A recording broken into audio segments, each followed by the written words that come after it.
नमस्कार दोस्तों, SRJ gardening YouTube channel पे आपका स्वागत है। दोस्तों, आज की वीडियो में हम जानने वाले हैं कि हमारे गेंदे के पौधे पे ज़्यादा फूल क्यों नहीं आते हैं, इसके 5 मुख्य कारण क्या हो सकते हैं। तो इसी के ऊपर हम जानने वाले हैं कि अगर आपने भी गेंदे का पौधा लगाया हुआ है और उस पर ज़्यादा फूल नहीं आ रहे हैं या फिर छोटे साइज़ के फूल आ रहे हैं या फूल ही नहीं आ रहे हैं, तो उनके मेन रीज़न क्या हो सकते हैं, मुख्य कारण क्या हो सकते हैं, इसी टॉपिक पर आज हम जानने वाले हैं। तो वीडियो पे लास्ट तक बने रहिए। हमारे चैनल पे नए हैं, हमारी वीडियो पहली बार देख रहे हैं तो इस चैनल को सब्सक्राइब कीजिए, साथ में बेल आइकन भी प्रेस कर लीजिए, साथ में इस वीडियो को लाइक शेयर भी कर दीजिए। तो चलिए आज की वीडियो को हम स्टार्ट करते हैं। तो दोस्तों, सबसे पहले नंबर पे हम जानने वाले हैं कि हम अगर गेंदे का पौधा लगाते हैं तो हमें अच्छी किस्म का ही चुनाव करना चाहिए। दोस्तों, कई बार होता ये है कि हम गेंदे के जो सीड है वो ले आते हैं या फिर पौधा ही ले आते हैं और हमें पता नहीं होता है कि कौन सी किस्म का है, अच्छी किस्म का है या नहीं है। इसमें कन्फ्यूजन हो जाता है और हम पौधा लगा भी देते हैं क्योंकि हमारे पास और ज़्यादा ऑप्शन नहीं होता है। तो दोस्तों, हमेशा जब भी आप गेंदे वाले पौधे लेने जाएं या फिर गेंदे वाले बीज खरीदें तो ऐसी जगह से खरीदें जहां पे आपको विश्वास हो। प्रमाणित बीज ही आपको खरीदने चाहिए। जहां पे जो नर्सरी वाले होते हैं उनसे आप बोल दीजिए कि हमें अच्छे वाले किस्म ही चाहिए, हमें देसी वाली किस्में नहीं चाहिए। बहुत सारी किस्में होती हैं जिन पे ज़्यादा फूल नहीं आते हैं या फिर छोटे साइज़ के फूल आते हैं। तो हमेशा आपको अफ्रीकन मैरीगोल्ड या फिर जो फ्रेंच मैरीगोल्ड होता है उन्हीं को लगाना चाहिए। ये सारी किस्में अच्छी होती हैं। बाकी अगर आप देसी वाली किस्म लगाते हैं या फिर और अन्य कोई किस्में लगाते हैं तो उनमें उतना ज़्यादा फ्लावरिंग नहीं होती है और जो फ्लावर होते हैं उनके साइज़ भी काफ़ी छोटे होते हैं। तो अगर आप चाहते हैं कि आपके गेंदे के पौधे में ज़्यादा बड़े साइज़ के फूल आएँ तो हमेशा आपको अफ्रीकन मैरीगोल्ड या फिर फ्रेंच मैरीगोल्ड जो आते हैं काफ़ी अच्छी किस्में होती हैं। ये किस्में स्पेशली गमले के लिए ही होती हैं। तो अगर आप गमले में पौधा लगा रहे हैं तो अफ्रीकन या फिर फ्रेंच मैरीगोल्ड का ही पौधा आपको लगाना चाहिए। तो यहाँ पे हमने पहला रीज़न जान लिया कि हमारी किस्म अच्छी नहीं है, इसलिए हमें ज़्यादा फूल नहीं मिल पा रहे होंगे या फिर छोटे फूल मिल पा रहे होंगे या बहुत कम फूल मिल पा रहे होंगे। दूसरा मेन रीज़न हो सकता है कि आपने जिस सॉइल मीडिया में अपना गेंदे वाला पौधा लगाया होगा वो सॉइल मीडिया आपके पौधे के लिए अच्छी नहीं होगी। तो हमेशा आपको अच्छी सॉइल मीडिया में पौधा लगाना है, अच्छी पॉटिंग मिक्स में पौधा लगाना है। यानी गमले की जो मिट्टी आप तैयार करते हैं वो काफ़ी अच्छी होनी चाहिए, तभी आप उससे ज़्यादा फूल ले सकते हैं। तो यहाँ मैं आपको बता दे रहा हूँ सबसे अच्छा जो पॉटिंग मिक्स मैंने यूज़ किया था उसमें मैंने 40% गार्डन सॉइल यानी बगीचे वाली मिट्टी को 40% यूज़ किया है। इसके अलावा मैंने 30% कोकोपीट यूज़ किया था। कोकोपीट आपको ऑनलाइन भी मिल सकता है, नर्सरी से भी आप इसको बाई कर सकते हैं। तो मैंने 30% कोकोपीट, 40% गार्डन सॉइल और 30% गोबर वाली सड़ी हुई खाद यूज की थी। इसी मिश्रण में मैंने अपना गेंदे वाला पौधा लगा दिया था। तो आपको भी अगर ये मिश्रण मिल सके तो काफ़ी अच्छा होता है।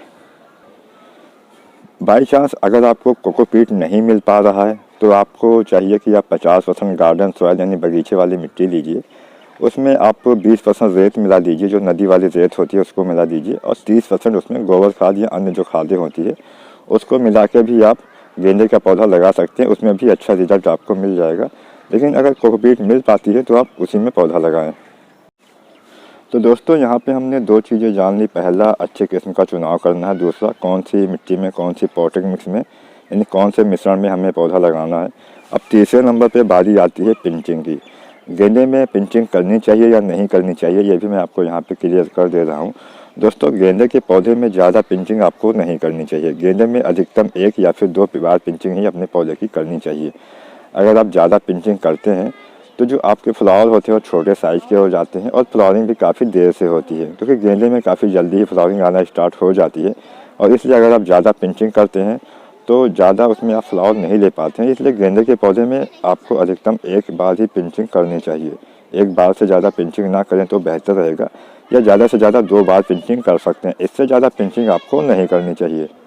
अब हम जान लेते हैं कि हमें पिंचिंग अपने पौधे पे कब करनी चाहिए। तो दोस्तों, ये विंका का प्लांट आप देख पा रहे होंगे। तो लगभग प्लांट की हाइट जब इतना हो जाए, यानी 4 इंच के आसपास पौधे की हाइट हो जाए, यानी 4 उंगली के बराबर आपके पौधे की अगर हाइट हो गई है तो उसकी आप पिंचिंग कर दीजिए। चाहे जो भी पौधा हो, अगर आप पिंचिंग करना चाहते हैं तो पिंचिंग में ऊपर वाला जो हिस्सा होता है उसको हम निकाल देते हैं। इससे फ़ायदा ये होता है कि इसमें नई नई शाखाएँ निकलती हैं। जैसे आप देख पा रहे होंगे इसमें 2 नई शाखाएँ आ गई हैं। और मैं दूसरे एक पौधे को दिखा दूं, इस पे आप देख पा रहे होंगे कई शाखाएं आ गई हैं। ये विंका का प्लांट है, सदाबहार का पौधा है। तो सदाबहार पे भी आप पिंचिंग कर सकते हैं। और मैं गेंदे के बारे में आपको दिखाने के लिए, क्योंकि गेंदे का छोटा पौधा मेरे पास नहीं है, इसलिए मैं आपको दिखाने के लिए ये दिखा रहा हूँ। तो ऐसे ही आपको एक बार ही पिंचिंग करनी चाहिए गेंदे के पौधे पे, अधिकतम 2 बार कर सकते हैं, इससे ज़्यादा आप ना करें। दोस्तों छोटे पौधे पे तो आपने पिंचिंग कर दी, लेकिन जब पौधा बड़ा हो गया तो उसके जो फ्लावर होते हैं उसको भी आपको तोड़ते रहना है। यानी आप देख पा रहे होंगे इसमें काफ़ी सारे फ्लावर जो हैं वो ख़राब हो चुके हैं, यानी सूखने लगे हैं। तो उसको हम कैंची की मदद से निकालते रहेंगे, जिससे हमारे प्लांट की ग्रोथ भी अच्छी बनी रहेगी। तो जो भी पौधे पे आप देखें फूल सूखने लगे हैं, वो फालतू में एनर्जी आपके प्लांट की लेते रहते हैं, तो इसलिए हमें उसको निकाल देना है। इसको आप रख सकते हैं अगले साल के लिए। इसमें जो फ्लावर होते हैं जो सूख जाते हैं, तो उसके बाद में आप इसको यूज कर सकते हैं, इसके सीड को इस्तेमाल कर सकते हैं।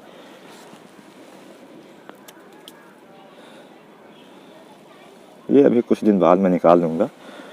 तो आपको सारे जो फ्लावर्स होते हैं उसको निकालते रहना है, जो फ्लावर सूखते रहते हों। इसको आप अगले साल के लिए सेव कर सकते हैं, इसमें जो सीड आते हैं वो अगले साल के लिए आप इस्तेमाल कर सकते हैं। तो ये तो हो गया कि हमें इसमें पिंचिंग करनी है, उसके बाद में जो फ्लावर होते हैं सूख जाते हैं उसको भी निकालते रहना है। इससे हमारे प्लांट की एनर्जी वैसे ही वेस्ट होती रहती है, और अगर हम निकालते रहेंगे तो जो नई नई कलियाँ आती हैं उसमें भी फ्लावर आना स्टार्ट हो जाएगा। तो इसका भी आपको ध्यान देना है। तो अब हम जानते हैं चौथे नंबर पे खाद के बारे में। दोस्तों अगर आप अपने पौधे पे समय से खाद नहीं देते हैं तो भी पौधे की ग्रोथ अच्छे से नहीं हो पाती है, उस पर ना ज़्यादा फूल आते हैं और ना ही प्लांट की ग्रोथ सही से हो पाती है। तो ना तो बहुत ज़्यादा खाद अपने पौधे पे देनी है, ना ही बहुत कम खाद देनी है। समय समय पे खाद देते रहना है। हर 15 दिन के बाद गोबर खाद, वर्मी कंपोस्ट या जो भी आपको खाद मिल सके उसको आप अपने गेंदे वाले पौधे में दे सकते हैं। गेंदे के पौधे में आप सरसों की खली जो आती है उसको भी दे सकते हैं, उससे काफ़ी अच्छी ग्रोथ हो जाती है। नीम की खली दे सकते हैं, इससे मिट्टी में कीड़े वगैरह नहीं लगते हैं।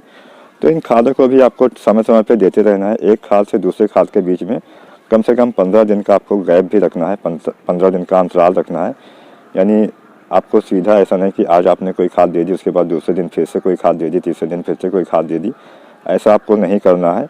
हर 15 दिन के बाद ही कोई दूसरी खाद आपको अपने पौधे पे देनी है, चाहे गोबर खाद हो या फिर कोई लिक्विड फर्टिलाइजर जो होते हैं, यानी सरसों की खली हो गई या केले के छिलके वाली जो खाद हम बना के डालते हैं, या चाय की पत्ती, जो भी खाद हो गई। अगर आपके पास किचन वेस्ट बचता है तो अपने घर पे भी आप खाद बना के गेंदे के पौधे में दे सकते हैं। तो ये तो बात हो गई खाद की कि हमें ना तो ज़्यादा खाद देनी है ना तो कम खाद देनी है। तो यहाँ पे मैंने 4 पॉइंट आपको क्लियर करा दिए हैं। अच्छी किस्म का चुनाव करना है, पॉटिंग मिक्स अच्छा होना चाहिए, यानी गमले की मिट्टी अच्छी होनी चाहिए।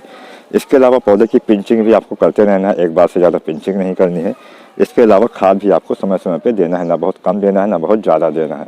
यानी 1 मुट्ठी या 2 मुट्ठी से ज़्यादा आपको एक बार में खाद नहीं देनी है। अब 5वें नंबर पर हम बात करते हैं सनलाइट की। सनलाइट प्लस वाटरिंग, ये दोनों मैं 5वें नंबर पर ही रख रहा हूँ। तो दोस्तों गेंदे के पौधे पे अगर आप चाहते हैं कि ज़्यादा फूल पाए तो आपको हमेशा पौधे को धूप में ही रखना होता है। अगर आप छायादार जगह पे गेंदे वाला पौधा रखते हैं तो प्लांट की ग्रोथ तो काफ़ी अच्छी रहेगी, यानी पौधे की आपके विकास अच्छा रहेगा, लेकिन उस पर ज़्यादा फ्लावरिंग नहीं होगी। चाहे गेंदे का पौधा हो, चाहे गुलदाउदी का पौधा हो, चाहे डेंथस का पौधा हो, पिटूनिया हो, जो भी प्लांट हो, आपको धूप तो देना ही पड़ेगा। अगर आप धूप नहीं देते हैं तो पौधे की ग्रोथ तो अच्छी होती है लेकिन उसमें ज़्यादा फ्लावर नहीं आते हैं। तो अगर आप चाहते हैं ज़्यादा फ्लावर लेना तो पौधे को हमेशा आपको धूप में ही रखने होता है।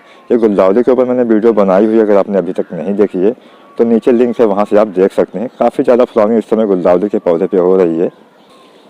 अगर गेंदे के बाद सबसे अच्छा कोई प्लांट होता है तो वो होता है गुलदाउदी। गेंदे की तरह ही इसमें भी फ्लावरिंग होती है और काफ़ी कलर ऑप्शन आपको इसमें मिल जाते हैं। तो यहाँ पे मैं बात कर रहा था गेंदे के पौधे पे धूप के बारे में। तो कम से कम 5-6 घंटे की धूप तो मिलनी ही चाहिए। वैसे भी सर्दियों में काफ़ी कम सनलाइट होती है, काफ़ी कम धूप निकलती है। इस कंडीशन में भी आपको पौधे को धूप में ही रखना है, छायादार जगह पे नहीं रखना है।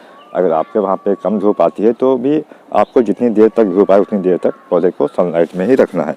अब हम बात कर लेते हैं वाटरिंग की।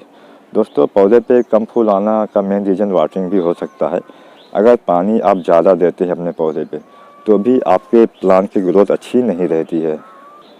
ज़्यादा पानी देने से पत्तियां पीली पड़ जाती हैं और जो आपके फ्लावर आते हैं वो भी या तो बहुत कम आते हैं, कलियां भी आपकी गिरने लगती हैं। जो बड बनते हैं, जो फ्लावर बड बनते हैं वो भी गिरने लगते हैं और प्लांट की ग्रोथ रुक जाती है एक तरह से। तो ज़्यादा पानी आपको बिल्कुल भी नहीं देना है, ना ही बहुत कम पानी देना है। कम पानी से भी असर पड़ता है, लेकिन ज़्यादा पानी अगर जोड़ा जाए कि कम पानी या ज़्यादा पानी कौन सबसे ज़्यादा नुकसानदायक है, तो ज़्यादा पानी सबसे ज़्यादा नुकसानदायक है पौधे को सूखने में। ज़्यादा पानी सबसे ज़्यादा हानिकारक होता है, जबकि अगर आप कम पानी देंगे तो पौधा थोड़ा बर्दाश्त भी कर लेगा। तो ज़्यादा पानी नहीं देनी है। सर्दी के दिनों में 3-4 दिन पे पानी दे सकते हैं। अगर अधिक गर्मी पड़ रही है तो दूसरे दिन पानी दे दीजिए, या डेली बेस पे भी पानी दे सकते हैं। आपके वहाँ वेदर के हिसाब से आपको चुनना है कि पौधे पे आपको पानी कब देना है। जब आप देखें मिट्टी सूख गई है तभी आपको पौधे में पानी देना चाहिए। अगर मिट्टी में आपको हल्का नमी लग रही है तो पानी मत दीजिए। जब आप देखें कि पौधे में पानी ख़त्म हो रहा है, यानी मिट्टी एकदम से सूख गई है, तभी पानी देना चाहिए। पानी देने का समय क्या होना चाहिए? तो दोस्तों सर्दी के दिनों में पानी आपको शाम के टाइम पे देना चाहिए। इससे पाले का असर कम हो जाता है। और सर्दियों में आपने देखा होगा पत्तियों पे पाले का असर काफ़ी हो जाता है, प्लांट पे पाले का असर होता है, इससे भी ग्रोथ रुक जाती है। तो सर्दी के दिनों में आपको शाम को पानी देना चाहिए। गर्मी में भी शाम को पानी दे सकते हैं, सुबह या शाम कभी भी, लेकिन सर्दी में अगर शाम को पानी देते हैं तो काफ़ी बेनिफिट आपके पौधे को मिल जाता है। तो अगर आप इन पाँचों बातों का ध्यान रखते हैं तो आप भी अपने गेंदे के पौधे से ज़्यादा फूल ले सकते हैं। अगर अभी तक भी आपने पौधा नहीं लगाया हुआ है तो अभी भी आप गेंदे का पौधा लगा सकते हैं। अभी आपको चाहिए कि आप नर्सरी पे जाके जिसमें फ्लावरिंग हो रही हो वो वाली आपको पौधा लेना है और उसको लगा देना है। अगर आप कंफ्यूजन रहता है कि हमारे अच्छी किस्म नहीं मिल पाती है तो आप पौधा तब लगाइए जब उसमें फ्लावरिंग हो रही हो। जब आप एक बार पौधा लगा देंगे उसके बाद आपको उसके सीड आसानी से मिल जाते हैं। जो सीड सूख जाते हैं मैंने पहले ही आपको दिखा दिया, जैसे ये जो फ्लावर सूख जाते हैं उसको आपको रख लेना है, फेंकना नहीं है। धूप में थोड़ा सुखा लीजिए। जब पीछे वाला हिस्सा एकदम से सूख जाता है, जैसे आप देख पाएंगे एक बच गया है इसमें, तो अगर इस तरह से हो जाता है तो यानी इसके जो बीज हैं वो एकदम से सूख गए हैं और आप इसको रख सकते हैं अगली बार के लिए। तो अपने घर पे ही आप पौधा तैयार कर सकते हैं। तो आपको वीडियो हमारी कैसी लगी हमें कमेंट करके ज़रूर बताएं। अगर पसंद आई हो तो लाइक करें, शेयर करें। अभी हमारा न्यू चैनल है तो सपोर्ट की बहुत ज़रूरत है, सब्सक्राइब जरूर करें चैनल को। वीडियो देखने के लिए बहुत बहुत धन्यवाद। जय हिंद, वंदे मातरम।